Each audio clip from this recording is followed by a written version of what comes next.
Hello and welcome back to my YouTube channel. My name is Sarah Hardy and you can find me as the blogger behind mymontanakitchen.com. Today I'm going to show you how to make a healthy pie. I am privileged to be a part of the Thanksgiving pie collaboration with My Table of Three, and so you can definitely check out in the description. There are links to lots of other pies for Thanksgiving.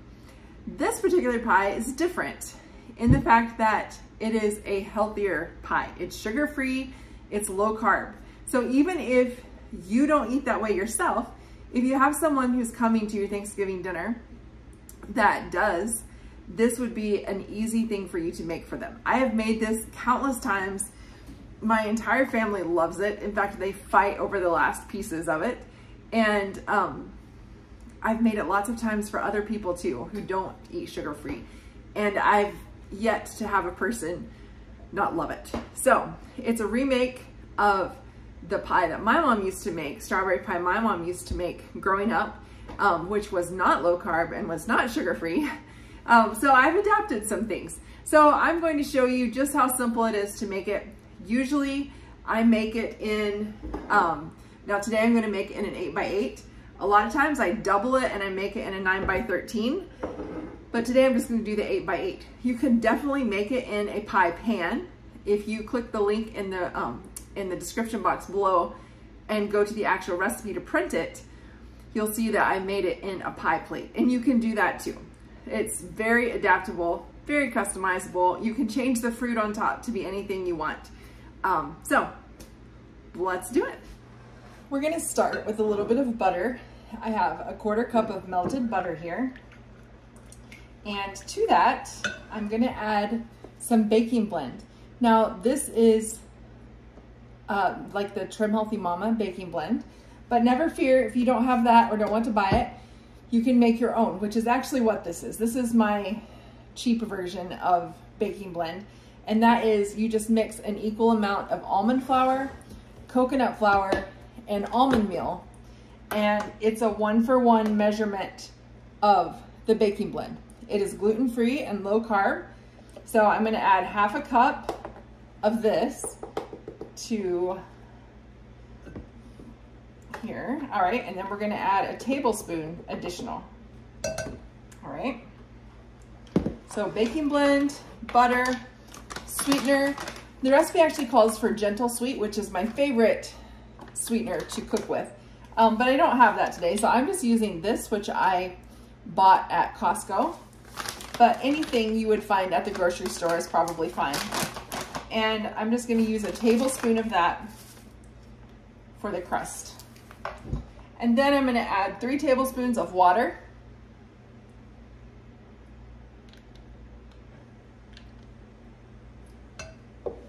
and mix it. I think my bowl was a little overkill here. I didn't need quite such a large bowl. All right, now that's kind of what it looks like. The longer it sets, it will get thicker.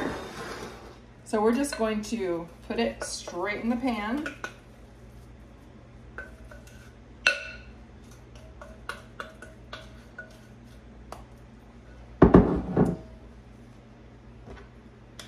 All right, and then we're just gonna spread it around. Now it's gonna stick. So a lot of times what I actually do is I get a piece of parchment paper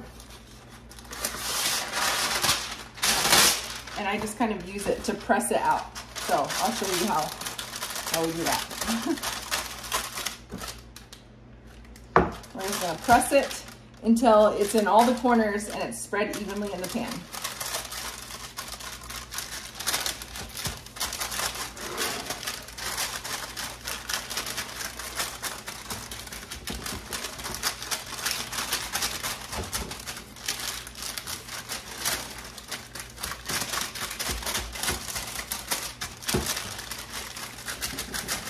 Okay, I think that's about good. So we're just gonna take this off. All right. And then I like to just poke it with a fork, although this doesn't really bubble up too much. It's not a true pastry. In fact, this actually makes a crust that is like a sugar cookie crust. So I'm gonna put it in the oven and bake it for a few minutes, and then we'll make the filling.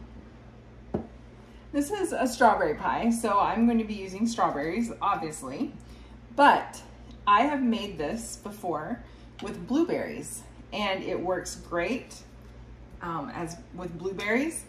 You can use it with kiwi and bananas and blueberries and strawberries to make a fruit pizza. There's so many options for, you know, like I said, it's very customizable. You can use whatever fruit you like. So I'm just going to take the tops off of these. I've already washed them. Obviously, November is not peak strawberry season, so this is not quite as fresh as it would be, say, if you made it in June or July. The recipe that my mom always made, she would make after she went to the field and picked strawberries. We would go to a local farm and pick strawberries. I don't have that here in Montana, and our strawberries come in season way later than they did in East Tennessee where I grew up. So, and like I said, we're talking about Thanksgiving here. So just try to find the nicest berries that you can, and it'll be fine. All right, so I've almost done here. We want to end up with 2 cups of sliced strawberries. But again, the measurement part of that is not a hard and fast rule, because you can have as many or as little as you like. To finish prepping these strawberries, I'm going to use my handy cup slicer from Pampered Chef. Maybe you've never seen one of these before, but it is absolutely my favorite new Pampered Chef item. And I'm just going to show you how easy it is today. It has blades on the bottom. There's a cover that goes over also. I don't have it on because obviously I'm getting ready to use it. But you just set your fruit out and push it down.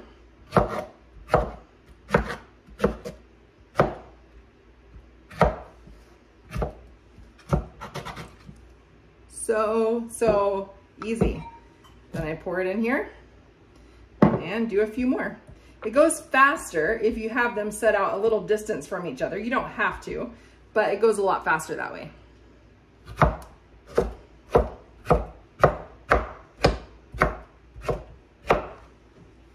There you go. I just cut up a pound of strawberries in 30 seconds. All right, so that's about 2 cups worth of strawberries, and this is what I'm going to use to put on the top of my pie. The cup slicer can also be used for bananas. I've used it for apples. You can use it for grapes, for mushrooms, for grape tomatoes, so many things. We've been going through fruit like crazy at our house because my kids want to use the cup slicer. So it's an easy way for kids to get involved in the kitchen, and plus, like I said, it's just fun to use. So the crust is finished baking and cool. You want to make sure that it cools all the way so that it doesn't melt your filling. So I'm going to take a package of softened cream cheese and put it in my mixing bowl.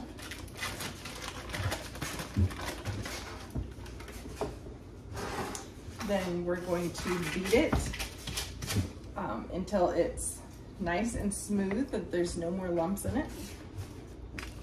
Then we're gonna add some sweetener, and we're gonna add some heavy whipping cream, and we're gonna mix it until it gets stiff.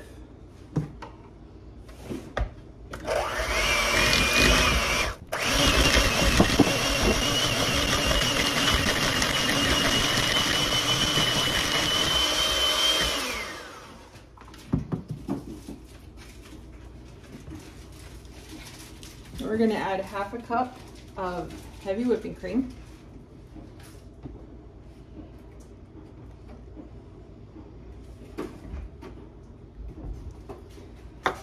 And then we're gonna add a couple tablespoons of sweetener.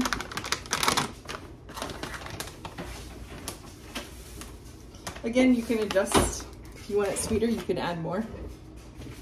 Then we're gonna mix it until it gets stiff.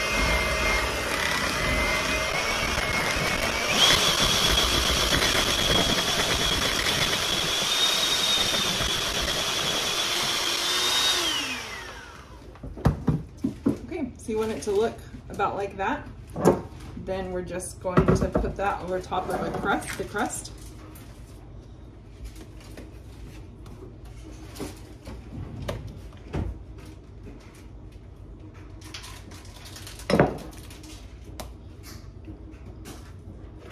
Spread it around, and then after that's done, we're just gonna put the strawberries on top.